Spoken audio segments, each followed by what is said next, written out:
Dans 45 minutes, de lundi à vendredi, Nana FM vous invite à partir de 7h15. Vous voulez écouter politique, vous serez servi. Social, encore mieux. Économie et environnement ont également leur place. Le débat de Nana FM, c'est de lundi à vendredi de 7h15 à 8h avec vous aussi, les auditeurs. Nana FM, consommez-nous.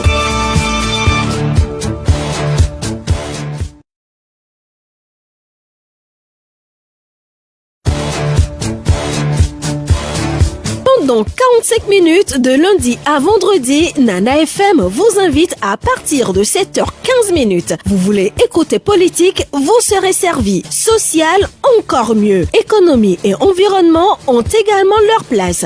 Le débat de Nana FM, c'est de lundi à vendredi de 7h15 à 8h avec vous aussi, les auditeurs. Nana FM, consommez-nous.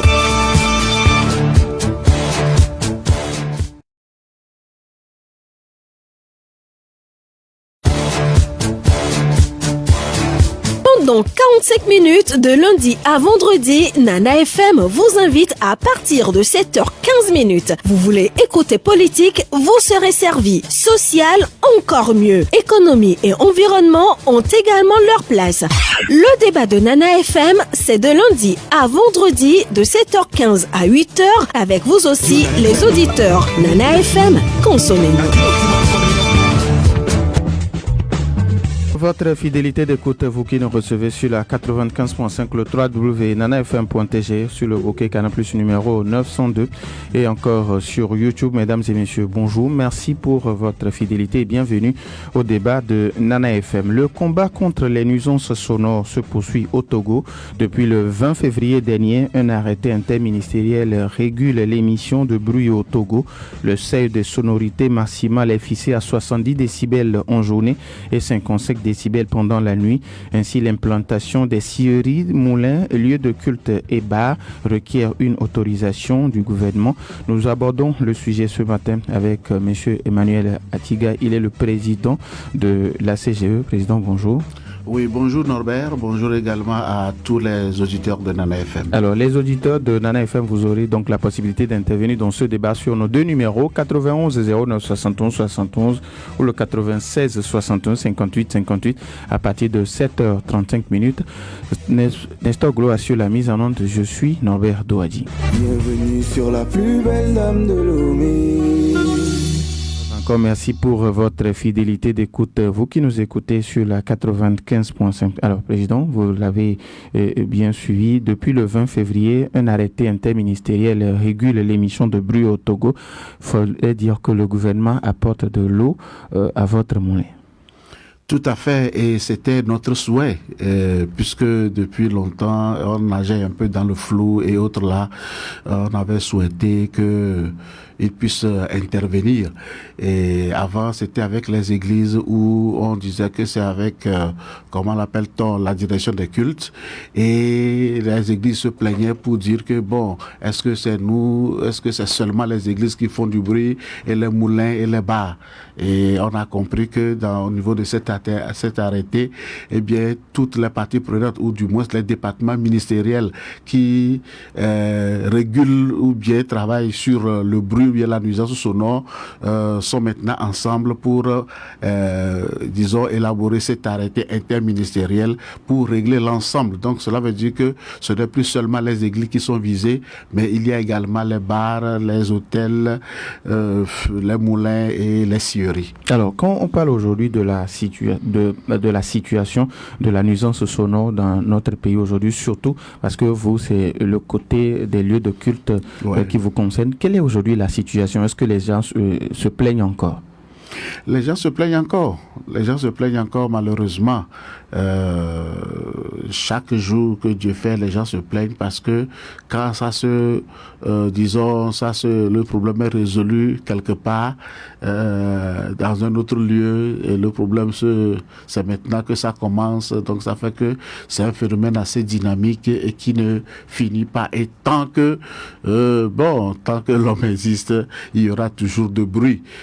Seulement qu'il faut que ces recommandations, du moins cette réglementation, soit tellement disons, diffusé, publié, et que les uns et les autres puissent l'accepter, le mettre dans leur style de vie, surtout les acteurs concernés, tout le monde puisse l'accepter, le mettre dans un style de vie, de telle manière que ça devient une vie normale, sans contrainte. Donc c'est seulement à ce niveau qu'on ne va plus parler vraiment de problèmes de nuisance sonore. Alors vous menez déjà ce combat depuis un bon bout de temps contre les nuisances sonores. Comment est-ce que cet arrêté interministériel va-t-il vous aider? Cet arrêté va nous aider énormément parce qu'il y a eu beaucoup plus de précision maintenant dans les choses. Ou par exemple, quand on prend les lieux de culte, on a défini les décibels, on a défini également les horaires et on a, disons, tout est réglementé maintenant, de telle manière qu'une église qui veut organiser quelque chose doit savoir comment s'y prendre. Et en dehors du culte ordinaire du dimanche, il y a également les cultes ou bien les campagnes d'évangélisation et autres. L'arrêté l'a bien précisé, il faut pour ce genre d'activité avoir l'autorisation des autorités compétentes. Et au-delà même de ça, il y a aujourd'hui les sonomètres que nous pouvons disposer, même sur nos portables, on en a comme application et qui peut nous permettre de mesurer les décibels nous-mêmes et de savoir que vraiment disons, à ce niveau de bruit, ça rentre dans la réglementation, ou bien si c'est hors de la réglementation, et on pouvait s'autodiscipliner. Donc, je crois que cet arrêté contient des éléments essentiels. Même dans l'installation même des lieux de culte, l'arrêté en a parlé, il faut requérir l'avis des techniciens pour voir comment construire et autres. Et l'arrêté même l'a touché à un niveau donné où il faut, si vous avez les moyens, vous allez à une isolation de bruit où vous construisez suivant des normes qui font que même quel que soit le bruit que vous allez émettre à l'intérieur, l'extérieur ne saura jamais qu'il y a même un bruit. Donc il y a ça aussi. Et bon, c'est vrai que ça, c'est avec assez de moyens, mais je crois que c'est recommandé, surtout pour les églises qui ont les moyens de faire et qui sont au cœur de la ville. Il faut vraiment le faire. Même l'arrêté a touché un point où quand vous êtes proche, c'est-à-dire que des lieux, des centres de santé et des centres de formation et d'éducation et autres, voilà, il y a une réglementation, c'est-à-dire qu'on ne peut pas, par exemple, aller construire une église ou bien ériger un lieu de culte à côté juste d'une école ou bien d'un centre de santé. Donc l'arrêté a été clair là-dessus et c'est pourquoi nous pensons qu'on a des éléments nécessaires pour pouvoir nous permettre de sensibiliser. Alors les églises qui sont déjà contiguës au centre de santé et au centre de formation, aux écoles, ce qui veut dire qu'il faut alors les dégager? Je crois que il faut aller au cas par cas. On peut dire tout simplement qu'il faut les dégager. Ça ne peut pas être le cas. D'abord même au cas par cas, parce que il se pourrait que c'est l'église qui s'est installée d'abord avant que le centre ne vienne. Il se pourrait que ce soit ça. Et dans ce cas, je crois que les autorités compétentes auront bien, c'est-à-dire que vont trancher pour dire que c'est à telle personne de quitter les lieux et de s'installer ailleurs. On peut même demander si l'église qui est à côté, s'ils peuvent faire l'isolation pour permettre à ce que les bruits ne sortent pas. Et au cas par cas, on va s'entendre pour être ensemble, quoi. Donc, moi, en tout cas, a priori, comme je suis de la promotion de l'église, je ne suis pas prêt tout de suite pour dire qu'il faut dégager les églises, mais il faut aller au cas par cas, voir. Et ça, il faut faire des analyses objectives. Le promoteur de l'église, par exemple, doit faire une analyse objective, telle que là où je me suis installé, lui-même il doit savoir que ce n'est pas la bonne place, il faut que je bouge, ou du moins il faut que je fasse tout pour que le bruit ne sorte pas pour gêner les centres de santé ou bien les écoles d'à côté. Alors, on sait qu'il y a également des évangélistes avec des mégaphones les matins dans les maisons. Alors, ça aussi, il faut les réguler. Oui, normalement, ça aussi, il faut les réguler. Et ça, là, nous continuons. Nous avons commencé depuis par travailler sur ce cas et nous allons continuer. Et peut-être que un jour, l'autorité va aussi réglementer ce secteur. Moi, c'est ce que je n'apprécie pas trop au niveau de nos amis chrétiens et autres évangélistes et qui s'adonnent ou bien qui ont ce moyen d'évangélisation. Nous disons, c'est-à-dire que on dit en vernaculaire, ou du moins quand je veux traduire le vernaculaire, c'est-à-dire que il faut que, c'est-à-dire que toi-même occupe-toi de ça avant que le coiffeur là ne vienne te coiffer. Je ne sais pas comment je vais le dire. C'est-à-dire que si tu n'arranges pas la chose et que tu laisses l'autre venir te le faire, il va te le faire à sa manière. Autant mieux que toi-même tu t'ordonnes et que tu prennes les dispositions que de laisser l'autorité venir le faire. Donc, nous pensons que l'évangéliste, on ne doit pas faire trop de sentiments ou bien de choses là, ou bien faire preuve de trop de spiritualité. Quand vous parlez peut-être à certaines de ces personnes, ils ne sont pas d'accord avec vous et ils pensent que c'est la recommandation de Dieu de prêcher dans les rues et autres, donc il faut les laisser prêcher. Que vous êtes en train de l'étouffer, alors qu'en réalité ce n'est pas ça. On est en train de dire que, on ne dit pas que vous faites mal d'évangéliser dans la rue, mais on vous dit que le bruit que vous émettez à certains endroits empêche certaines personnes de se reposer, ou bien même il y a des malades qui sont dans les maisons, bien dans certains endroits, qui ont besoin de repos ou bien de calme. Mais le bruit que vous produisez les empêche ou bien aggrave leur situation. Donc c'est des choses que normalement ces personnes doivent comprendre et doivent prendre des dispositions. Quand vous voulez utiliser votre mégaphone, votre woofer pour pouvoir faire l'évangélisation, c'est une bonne chose. Ça permet que quand vous parlez, plusieurs personnes peuvent vous écouter. Mais positionnez-vous à un endroit où plusieurs personnes qui sont déjà éveillées peuvent vous écouter. Mais si vous vous positionnez sous la porte ou les fenêtres de quelqu'un, attendez-vous à des réactions.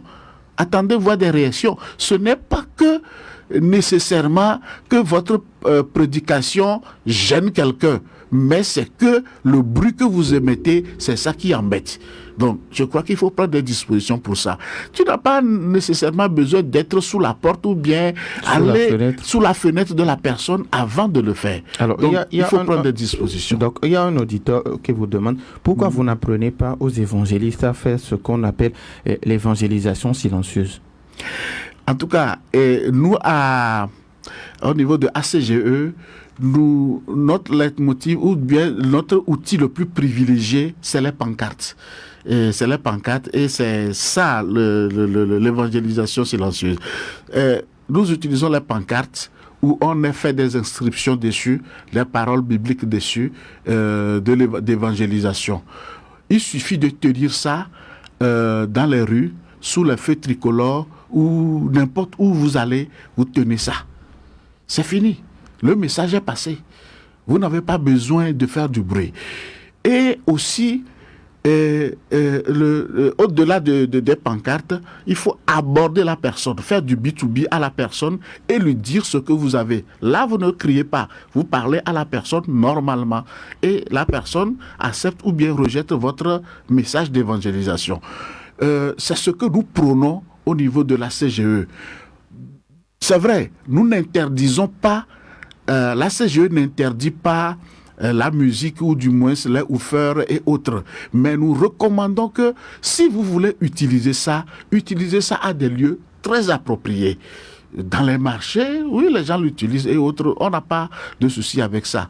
Donc, c'est ce que nous faisons à la CGE où nous sensibilisons. Mais ça, là, par exemple, certains de nos collègues pensent que nous sommes en train de mettre frein à l'évangile. On nous demande d'avancer, de faire promouvoir la chose, mais nous, on est contre, on ne veut pas qu'on utilise la musique et tout ça là.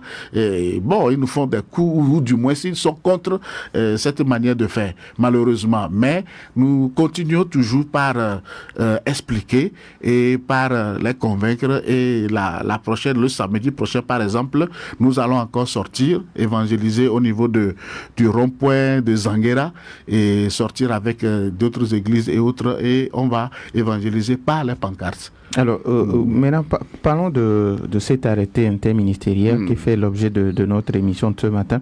Maintenant, qui va commencer les sensibilisations? Parce que vous l'avez si bien dit dans vos propos qu'il faut sensibiliser, qu'il faut vulgariser. Maintenant, qui va commencer? Est-ce que c'est vous? Est-ce que c'est les mairies? Est-ce que ce sont les ministres qui ont signé cet arrêté? Tout cela que vous venez de citer, c'est leur affaire. C'est des personnes indiquées pour vulgariser cet arrêté. Et les ministères qui l'ont fait doivent vulgariser ça. Les maires et gouverneurs et préfets et les conseils municipaux qui sont en charge de l'exécution normalement doivent sensibiliser sur la question, et également les fédérations des églises. Il y a les fédérations des églises, les associations et autres, plus nous qui sommes de la société civile, également qui sommes des associations qui travaillons dans le cadre du domaine, dans le cadre de l'évangélisation. Nous devons également participer à la vulgarisation, et c'est ce que nous sommes en train de faire chaque jour que nous avons l'opportunité. Nous parlons toujours de la chose. Et cet arrêté, je crois que c'est depuis le 20 février. Ça fait déjà un mois. Mais il y a déjà aucune fédération n'a réagi pour le moment. Justement, aucune fédération n'a réagi, et je n'ai pas remarqué ça sur les plateformes des fédérations, malheureusement. C'est ailleurs, sur d'autres plateformes qui n'ont rien à voir avec cette affaire-là. C'est chez eux que moi j'ai vu le truc passer. Et je dis, mais comment est-ce qu'on peut avoir ce truc-là que nous qui sommes du domaine, on ne l'a pas? Bon, je ne sais pas comment ça s'est passé. Et j'ai fait attention un peu à l'ampliation de l'arrêté.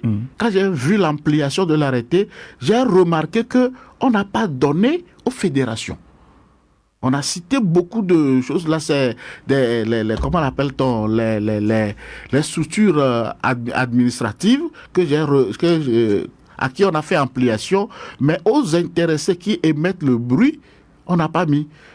On n'a pas mis les bars, on n'a pas mis les choses là. Bon, je ne sais pas si juridiquement c'est comme ça que ça doit se faire, mais pour moi, on doit faire ampliation à ces organisations, à ces structures qui sont concernées, qui émettent vraiment le bruit. Il faut qu'on puisse leur faire ça, leur envoyer le truc. Je ne sais pas si peut-être que en dehors de l'ampliation, qu'ils vont avoir peut-être le réflexe de leur envoyer ça normalement. Sinon, ça doit se faire. Alors, on sait que ce n'est pas fait, mais les journaux en ont fait cas. Donc, est-ce que les fédérations vont attendre dès qu'on va commencer par sanctionner? Donc, on va dire qu'on ne nous a pas informés, alors que c'est dans le domaine. Oui, malheureusement, c'est ce qui se passe. Et les gens se plaignent, mais on ne nous a pas informés, on a pris ce truc-là depuis, ou du moins, on nous dit qu'on ne nous a pas impliqués.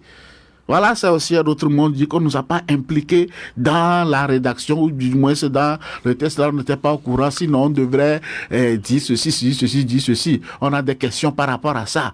Mais aujourd'hui, on ne dit rien. Et les journaux en parlent. Sur les médias et autres. Mais parfois, il y a certaines personnes qui écoutent, d'autres personnes n'écoutent pas, même pas.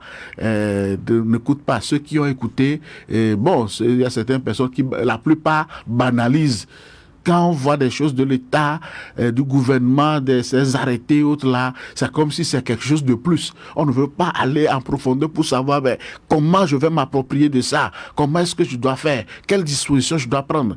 Je suis sûr que les présidents de ces fédérations sûrement ont vu cet arrêté, mais qu'est-ce qu'ils en ont fait? Ils doivent monter sur, comment appelle-t-on, aller sur les médias, sensibiliser les leurs. Ils doivent partager ça sur leur plateforme. Ils doivent organiser des séances de sensibilisation. D'ailleurs, s'ils n'ont pas compris quelque chose, ils doivent aller vers l'autorité pour comprendre mieux et puis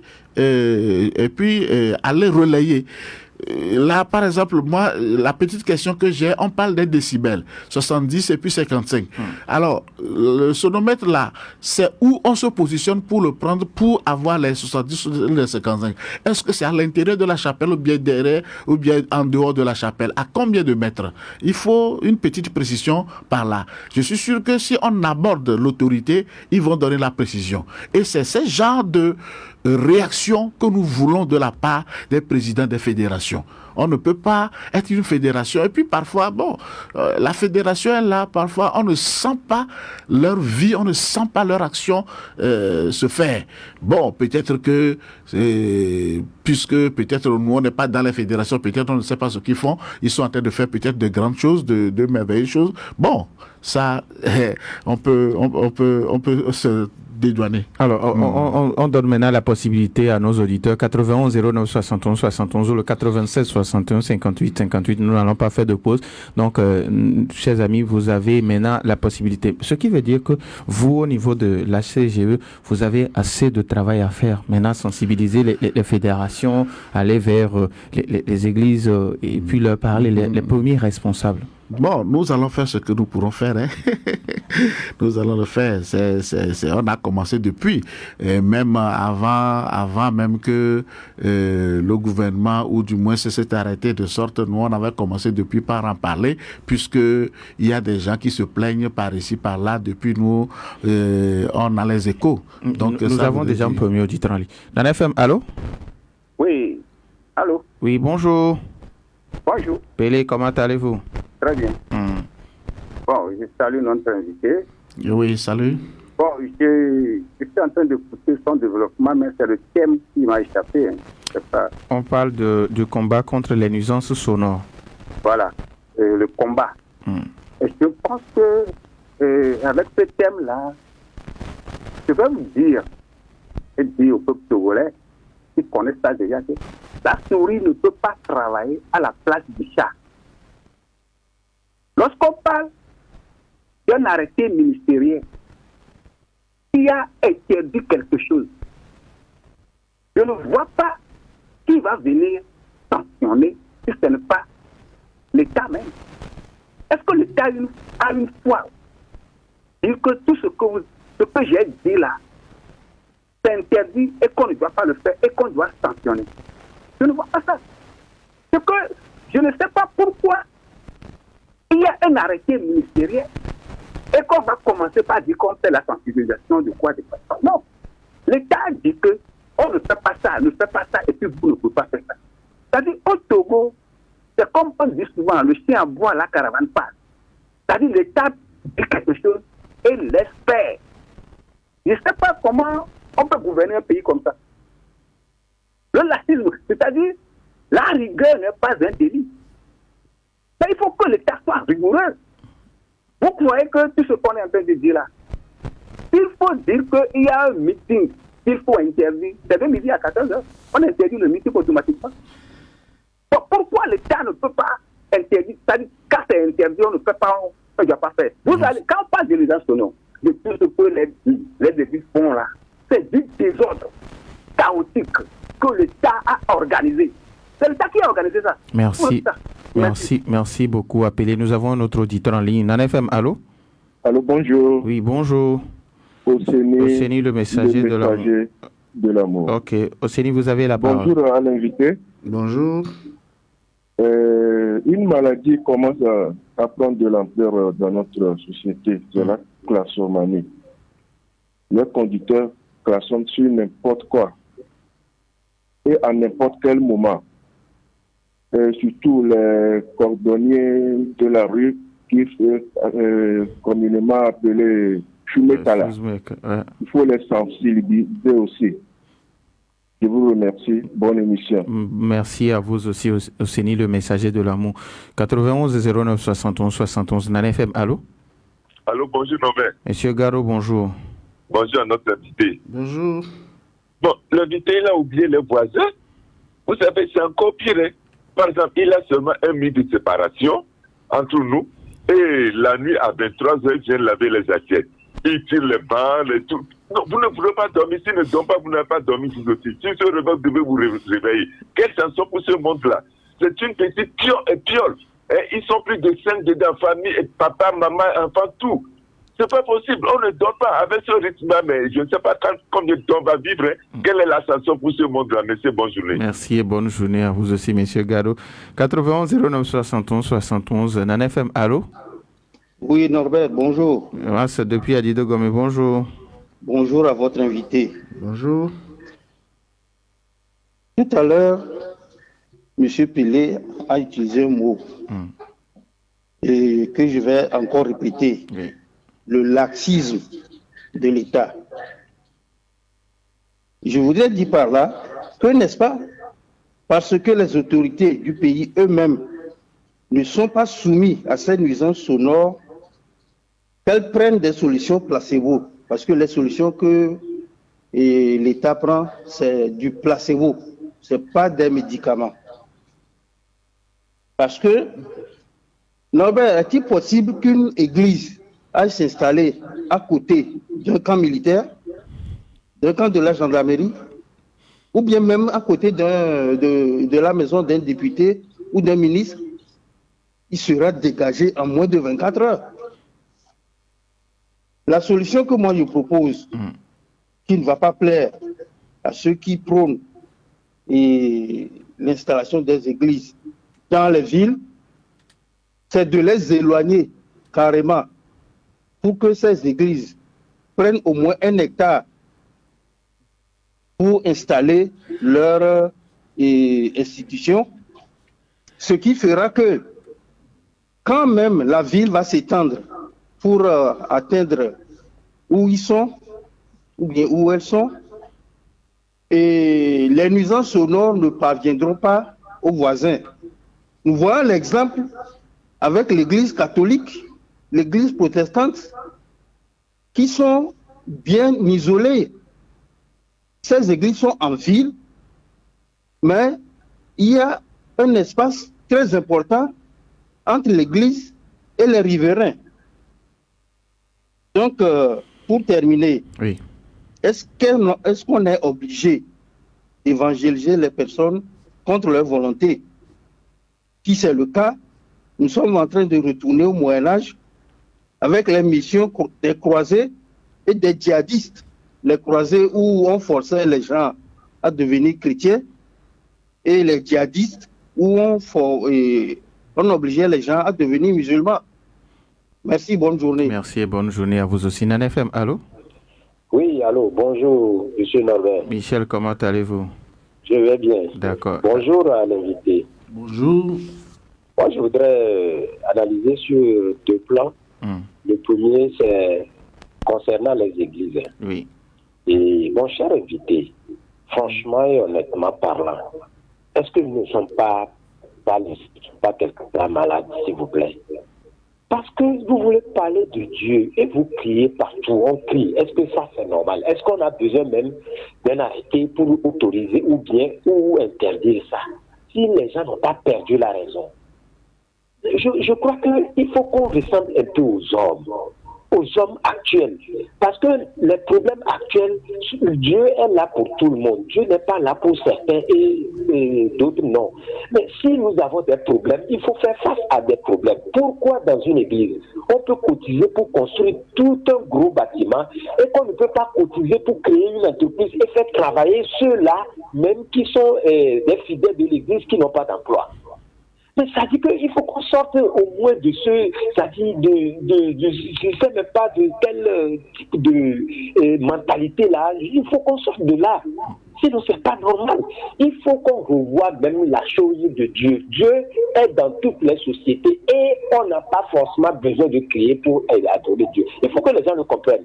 Maintenant, sur le second plan, c'est le cas que M. Gano vient d'évoquer. Je crois que ça aussi, ça en fait partie. Parce qu'un voisin gênant, parce qu'il fait ses bruits à la maison, dans la nuit, croyant qu'il est chez lui, mais là où commence ses droits, s'arrête celui de l'autre ou est vice-versa. Donc, moi, je crois qu'on n'a même pas besoin de sensibiliser. Il faut qu'on vulgarise tout simplement l'arrêter sur les médias partout. Et là, si un voisin se met dans cette posture, ben on le sanctionne sévèrement. Parce les gens ont besoin du repos, surtout la nuit. Parce que si vous ne dormez pas, votre système immunitaire diminue de 50%. Les gens ne le savent pas.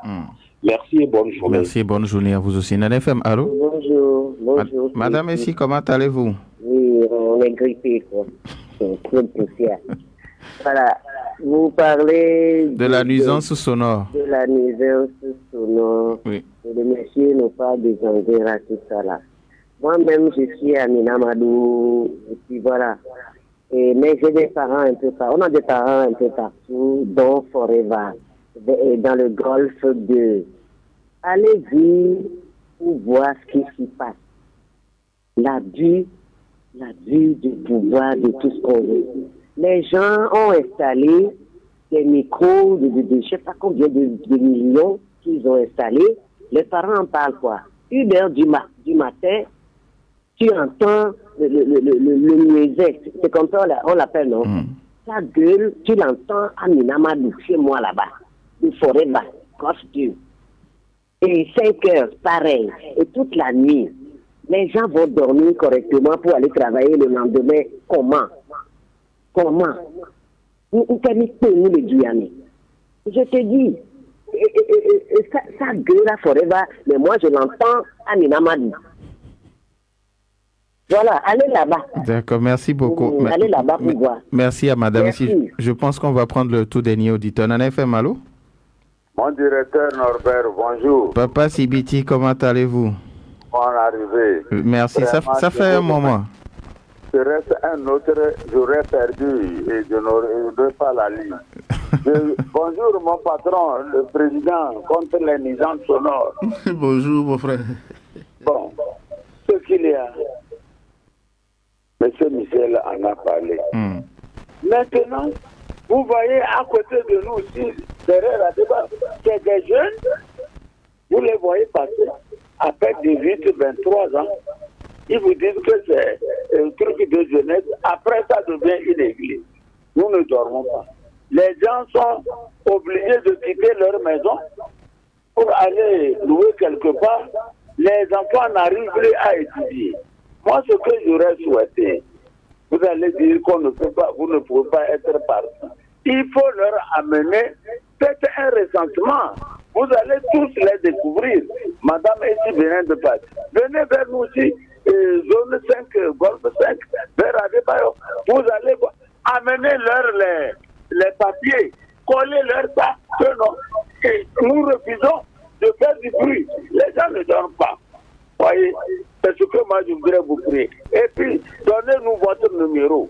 Dès qu'il y a ça, on vous appelle, mon président, donnez-nous s'il vous plaît.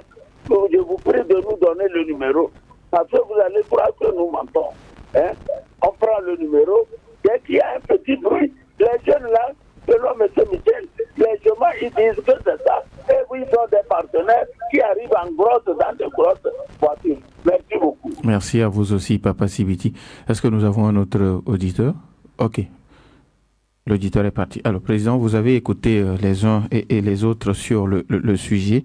Nous allons commencer avec Papa Sibiti qui pense que à côté d'Adebayo, il y a un terrain où les jeunes viennent là-bas un à un et à un moment donné, ils sont en groupe, c'est pour prier, crier. Et Michel aussi qui pense qu'on n'a pas besoin forcément de crier pour adorer Dieu. Merci bien pour les interventions. Et je crois que sur votre radio, je n'ai écouté aucun auditeur qui ait soutenu l'église. C'est comme si... Ok. Bon, en fait, c'est un problème en fait sérieux que nous sommes en train de débattre. Et le bruit, ça gêne beaucoup. C'est vrai, quand le chrétien il trouve un peu d'espace vide, il veut exploiter pour vraiment chose là.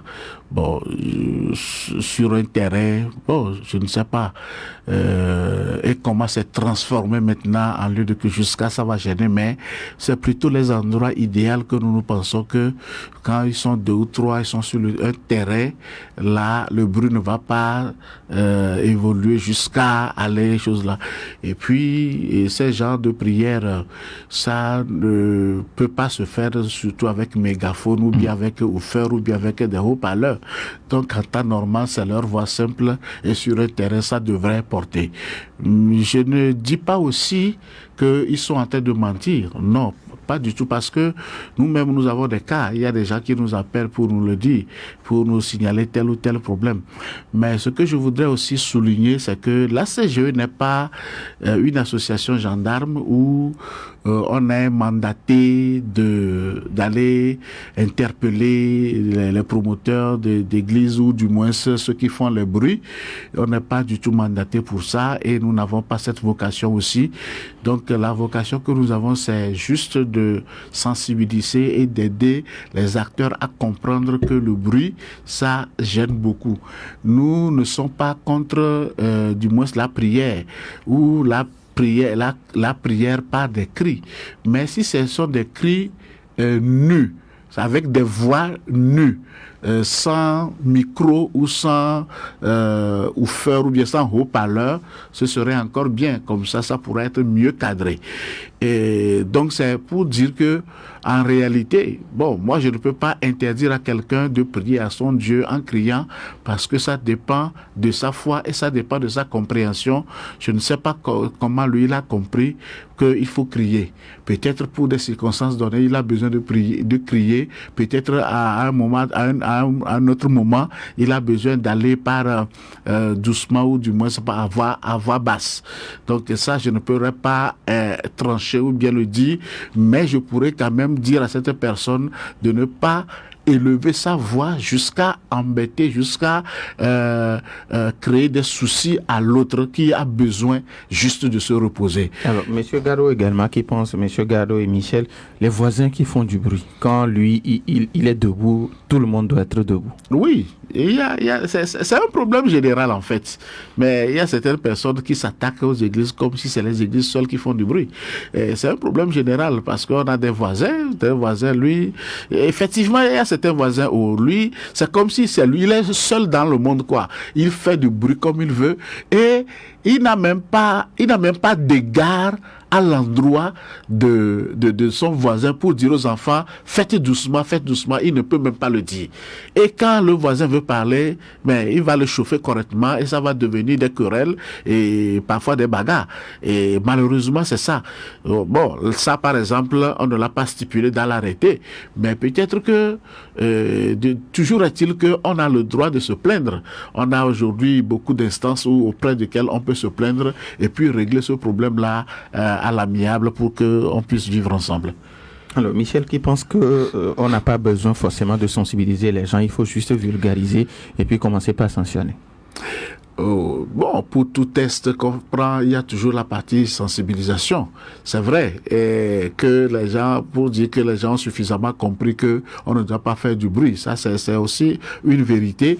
Mais normalement, quand on prend un test, il faut sensibiliser et après il y a les moments de répression où on doit faire le contrôle et puis sanctionner. Et le test qui est l'arrêté interministériel en question a prévu même de ces sanctions je crois qu'au chapitre 3 et les contrôles, les sanctions, qui doit le faire, qui ne peut pas le faire, ça a été dit aussi à ce niveau. Donc ça voudrait dire que l'État a fait un pas et a pris une réglementation. Maintenant et il a prévu également le contrôle et les sanctions et qui sont dévolues aux institutions comme la mairie la préfecture et puis le gouvernorat qui sont habilités à pouvoir traiter. Donc au niveau des églises également, ceux qui sont habilités aussi ont été cités. Donc c'est pour dire que il y a un pas et l'État n'est pas sourd, ou bien parce que aujourd'hui, tel que les gens se plaignent et vont au niveau de la direction de culte chaque jour pour se plaindre. Donc ce qui veut dire que l'État reçoit les plaintes à tout moment et ne s'est pas tu. Donc a pris des dispositions. Ça c'est un grand travail qui a été fait. Je crois que c'est bon, c'est à féliciter. Et nous demandons au gouvernement de continuer par travailler sur les autres aspects et de faire en sorte que on puisse vraiment arriver, c'est-à-dire que l'objectif soit atteint vraiment. Que ce n'est pas seulement de prendre un arrêté, mais on veut faire une lutte contre la nuisance sonore. Il faut qu'à un moment donné, que ne pas faire du bruit devienne un style de vie, comme je l'avais dit au début. Il faut qu'on soit travaillé, éduqué d'une manière à ce que quand vous-même personnellement vous émettez du bruit, que vous vous sentez mal à l'aise. Donc c'est ce que là où on doit arriver. Et ça, ce n'est pas affaire d'une seule personne, c'est affaire de tout le monde. Il faut que tout le monde s'y mette. Et les auditeurs là par exemple qui ont appelé et qui ont parlé ont aussi le devoir de sensibiliser les voisins, de sensibiliser les amis, les camarades qui sont à côté et autres là, de les sensibiliser parce que tout le monde n'est pas au courant par exemple de cette loi. Mais il y a des voisins il y a certains voisins qui ne comprennent rien. Ne comprennent rien. Quand vous voulez chose là, c'est un problème. Parce que vous êtes contre eux. Oui, justement. Vous êtes contre eux. Bon, ce genre de personnes, ça, il faut les confier à la loi. Il faut aller se plaindre auprès des autorités compétentes et puis on va régler leur cas. Alors, ça, c'est un peu comme ça. Pelé et puis Mars depuis Adido Gomé qui pensent que un arrêté, c'est mieux, mais le suivi également, c'est la meilleure des choses. Oui, le suivi, c'est la meilleure des choses parce que, c'est-à-dire, prendre seulement l'arrêté, ne pas l'appliquer, ne pas sanctionner, ne pas contrôler, ne pas sanctionner, ça ne veut rien dire. Ça ne veut rien dire. Et moi, ça m'a fait un peu mal de ce que depuis le 20, pratiquement, on n'en parle pas sur les télés, sur les radios. Pour moi, ce que je peux proposer, c'est que quand de tels arrêtés ou bien de telles dispositions sortent, il faut que, par exemple, on organise sur les médias, que le gouvernement organise sur des médias des émissions et des actions de sensibilisation. On organise des émissions, on en parle, on explique et on fait même des spots publicitaires et même dans les les affiches publicitaires, on peut faire passer des messages pour sensibiliser les gens à cela. Vous voyez que quand il y a des événements importants dans notre pays, l'État même participe en faisant même des choses. Et par exemple, quand je prends les élections, quand il y a une élection qui arrive, vous allez voir même jusqu'à la CENI qui fait des affiches publicitaires dessus des panneaux géants sur les radios, les télés, dans plusieurs langues pour sensibiliser, pour que ça passe. Ça aussi, c'est un événement important. C'est pourquoi nous proposons au gouvernement ou bien l'État que pour de telles actions aussi, il faut faire de ces genres de sensibilisation, des affiches, des émissions dans les radios et télé pendant un bon moment pour faire passer le message et après maintenant passer au contrôle et aux sanctions et comme ça rentre dans l'habitude des gens. Mais je prends l'exemple des casques. Aujourd'hui, les casques, je crois que c'est parti. C'est parti. Avant, ce n'était pas ça. Mais aujourd'hui, avec la sensibilisation et avec le contrôle, pratiquement tout le monde est habitué aujourd'hui à porter le casque.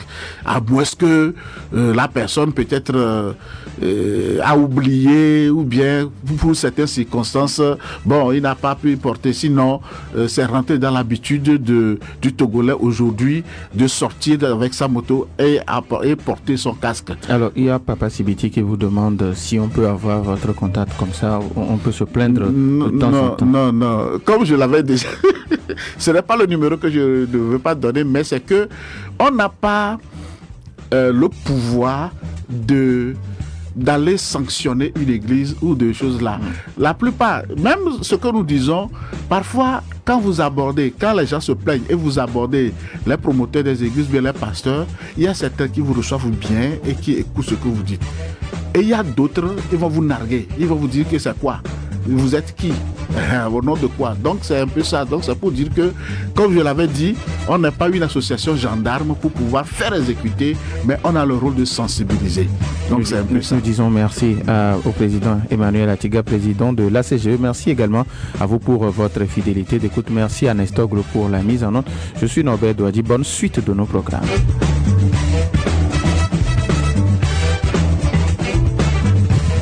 Nana FM 95.5. Nana FM, il est 8h. Vous serez servi. Social, encore mieux. Économie et environnement ont également leur place. Le débat de Nana FM, c'est de lundi à vendredi de 7h15 à 8h avec vous aussi, les auditeurs. Nana FM, consommez-nous.